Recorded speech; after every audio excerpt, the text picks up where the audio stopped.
నమస్కారం. మీరు చూస్తున్నది అనేక వార్తలను మీకు అందిస్తున్న రుద్ర న్యూస్.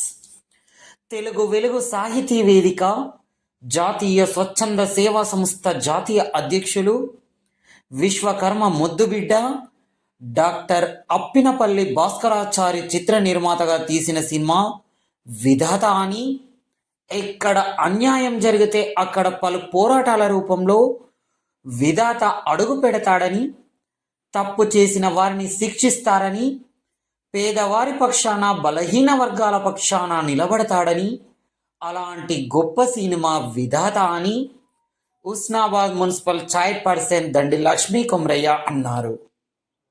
హుస్నాబాద్ పట్టణంలోని ప్రభుత్వ రిటైర్డ్ ఉద్యోగుల భవనంలో తెలుగు వెలుగు సాహితీ వేదిక ఆధ్వర్యంలో బుధవారం రోజున విధాత సినిమా పోస్టర్ ఆవిష్కరించారు.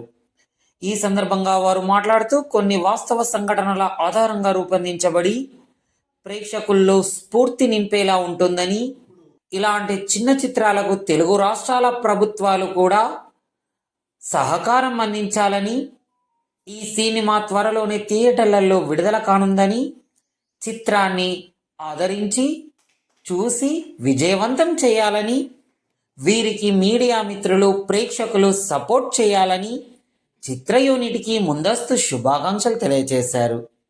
ఈ కార్యక్రమంలో municipal vice chairperson Chittari Padma Ravinder, single window మాజీ చైర్మన్ బురిశెట్టి శివయ్య, కౌన్సిలర్లు వాల సుప్రజ నవీన్రావు, గాదపాక రవీందర్, స్ఫూర్తి స్వచ్ఛంద సంస్థ అధ్యక్షులు పందిళ్ళ శంకర్, తెలుగు వెలుగు సాహితీ వేదిక అధ్యక్షులు పోలోజు రాజకుమార్, బహుముఖ కళాకారులు నాదమునుల రామారావు, గాయకులు చిట్టి దేవేందర్ రెడ్డి, రచయిత వేముల తిరుపతి రెడ్డి తదితరులు పాల్గొన్నారు.